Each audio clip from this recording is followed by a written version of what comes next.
Welcome back to Kitchen Conversation with Lisa and Sterling. We carry on talking about hand washing in this second podcast on the subject. Do you know, for me, it's one thing about personal responsibility, and it's protecting yourself and it's protecting your family. But I think the real responsibility is if you're a food handler working in catering or manufacturing, you hold other people's health and other people's lives literally in your hands. Yeah. And the frustrating thing for me is we used to use behavioural science to try to get people to do the right thing. We used to have wash hand basins at the entrance to food prep areas. So if somebody's coming out the toilet, you could actually see them washing their hands rather than assuming that they must have done. And the frustrating thing is, if I stood by that wash hand basin, and you know I'm a big ugly guy, 100% of people used to wash their hands.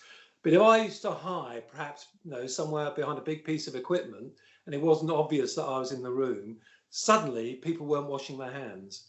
And I think that's our big issue, isn't it? It's like food safety culture. The culture of hand washing is what happens when you're not there, not when you're standing over somebody. Yeah, you're absolutely right. I went to a factory once where you had to wash your hands to get the gate to open. Yeah, so you couldn't way. We used to put cameras up, fake cameras, because people used to come in and think they were a camera and used to wash their hands. And you could almost see them looking up at the camera going, "Hi, Sterling, yeah, look, I'm washing my hands. Look, I'm washing my hands." But I guarantee you, no camera, no thought that they're being watched.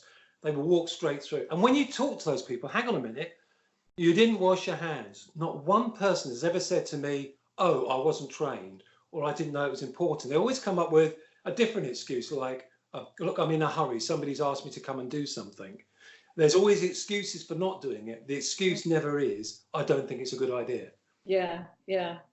No, I did some work with Rentokil Initial, and they were putting monitors up outside the toilets in an office block, which is one of their ways of trying to encourage people to wash their hands. So they were monitoring really the use of soap, so people going in and how many people actually used soap. Yeah. And they were getting sort of initially maybe about 50% compliance, which is pretty scary. And then they put the monitor up, and then they told people, they didn't tell people at first, got the 50%, then they told people that only 50% of people were washing their hands, and there was a monitor, and they could actually see the monitor on the wall. Yeah. And they ended up then getting to sort of 95% compliance, and the 5% who were possibly not even using the loo, they might have just gone in there to sort of fiddle around hair or something. So once people are aware that they're doing wrong, maybe it will encourage them to wash their hands. But as you say, there's all these other excuses, like I'm in a hurry. And people think that because it's part of them, it must be lovely and clean, because they're feeling healthy. Yeah, they had heavy flu, maybe they'll think, "Oh, I better be careful." But if you're feeling healthy and all you've just done is gone to the toilet or just touched some raw meat, at that point in time, you're not ill. So why can you cause a problem with somebody else? Yeah. So how do we change people's perception of whether they need to wash their hands? Because you've been doing quite a lot of work on this sort of thing. Yeah, I think a lot of it is about encouraging the culture of organisations, whether you're a big organisation or a small organisation. Look, everyone has a culture, and it's driving that culture so that these things become habitual and that people want to do them. They understand why.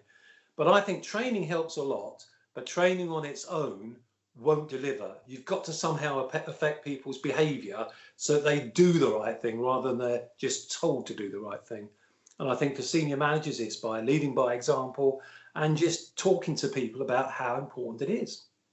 And what you were doing, watching and observing and putting fake camera. I mean, there might be physical things that can be put into place to really remind people. I think in some businesses they maybe have a bell that rings every time someone should wash their hands. But the problem is that, and this goes back to what I'm concerned about, is when we're telling people to wash their hands, we need to tell them when to do it and how to do it and why.